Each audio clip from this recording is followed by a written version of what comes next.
You are not being deceived, War Master. All I ask is that you open your eyes so you can see the truth. Right. I'll take it from here. Hello, this is Initiate Dave, rank 1.5, filing case report, the Erebus incident. Middle management has flagged this as Priority Omega, which, for those unfamiliar with our system, sits above Priority Alpha and just below We Are All Already Dead.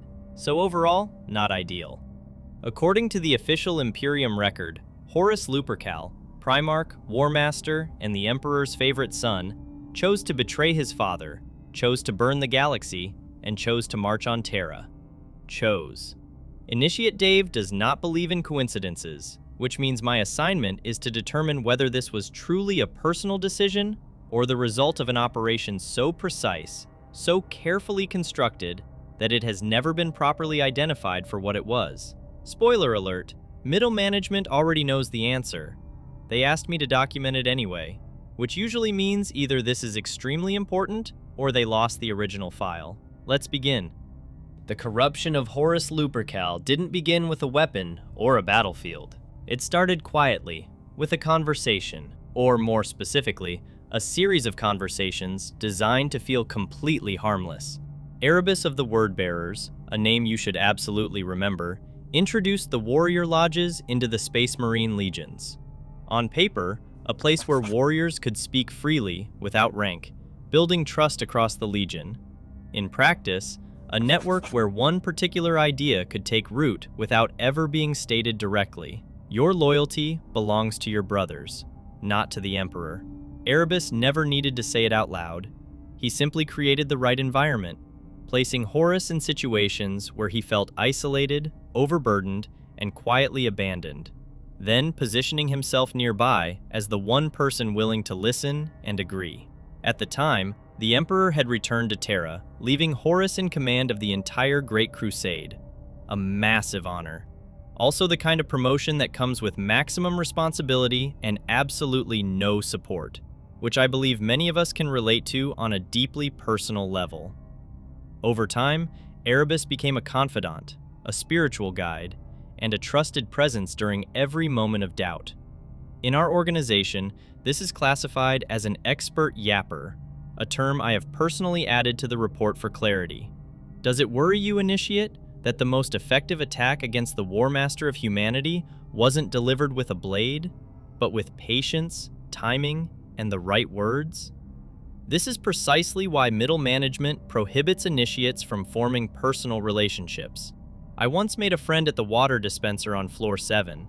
He turned out to be a By the time the groundwork was laid, Erebus no longer needed to plant ideas. He simply needed to move the operation forward, which meant introducing something far more direct, an artifact known as the ANATHAME. Not just any weapon, an alien blade of pre-imperial origin designed with one very specific purpose, to wound something that should not be able to fall, something like a Primarch. Erebus acquired it through means that remain above my clearance level. I submitted a formal request approximately 2 years ago, still pending. The plan was elegant in its simplicity. Horus was informed that Governor Yugen Temba, a man he personally trusted and installed on the planet DAVIN, had turned traitor. That was true, although it's worth noting that Erebus arranged it himself. Horus, whose sense of honor functions as a structural load-bearing wall, responded exactly as expected and intervened personally. By the time he arrived on DAVIN, Temba was no longer a man, a grotesque servant of chaos, already in possession of the ANATHAME, who had spoken Horus's name to the blade before the battle even began. The confrontation was brief. Horus killed Temba, but not before the blade found its mark, piercing his shoulder in what should have been a manageable wound. For a normal Space Marine, fatal. For a Primarch, irrelevant. The kind of injury you ignore and complain about afterward. This time, it didn't heal. And that's when the real problem began. To summarize, Erebus created the crisis, provided the weapon, arranged the circumstances, and watched while one of the most powerful beings in the galaxy was critically wounded by something specifically designed to bypass his defenses. Then he stepped forward and offered help. I have included a note in the report that says what a piece of shit. With Horus dying and no conventional solution available, Erebus introduced what appeared to be a last resort, a place called the Serpent Lodge, described as a sacred site of healing. Technically, that wasn't entirely false. It was also a chaos ritual site designed to tear open the boundary between reality and the warp and drag whatever entered it into a controlled vision shaped by forces far beyond human understanding. Horus was brought inside, and the final phase began. Erebus appeared to him, but not as himself. He took the form of Hastur Sejanus, a fallen captain Horus had once trusted deeply. A familiar face at the exact moment resistance was lowest. From there, the Chaos Gods presented their argument.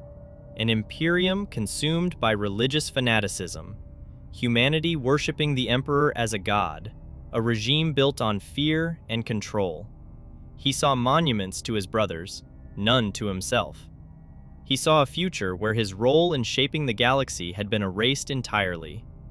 Every doubt he had ever felt, every quiet frustration, every unanswered question about his father's intentions, all of it extracted and turned against him in a sequence that felt less like a revelation and more like a tailored argument.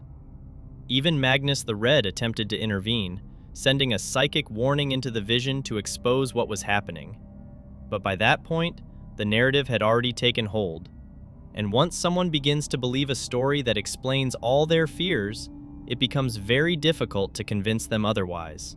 Magnus the Red, the most powerful psyker among the Primarchs, attempted to warn his brother and was ignored. This will surprise no one familiar with how middle management handles internal warnings, am I right? Okay, let's continue. At the end of this process, Horus wasn't forced into anything. That's the important part. He was guided, positioned, and presented with a version of reality that made one choice feel inevitable.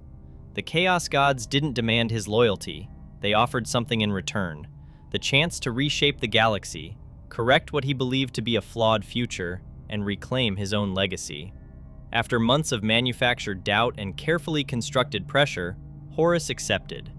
The warp surged through him, closing the wound no healer could touch, and on the 9th day, he walked out of the Serpent Lodge transformed.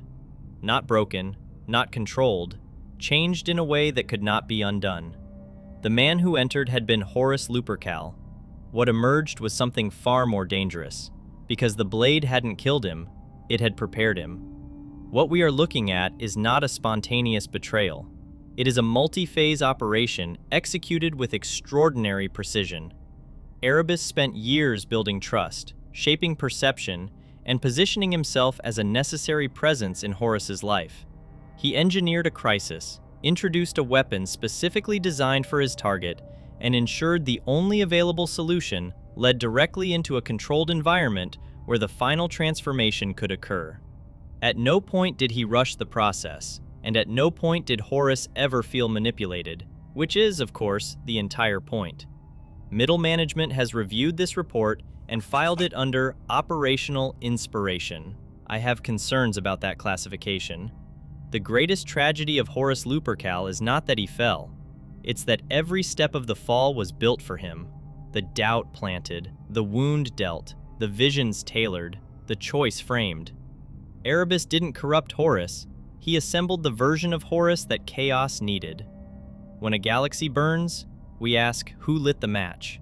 The answer, Initiate, is the man who spent years handing matches to someone who never knew they were standing in a pool of fuel. Case report Erebus is closed. Hope you liked the video, and if you do, subscribe. Thanks for watching.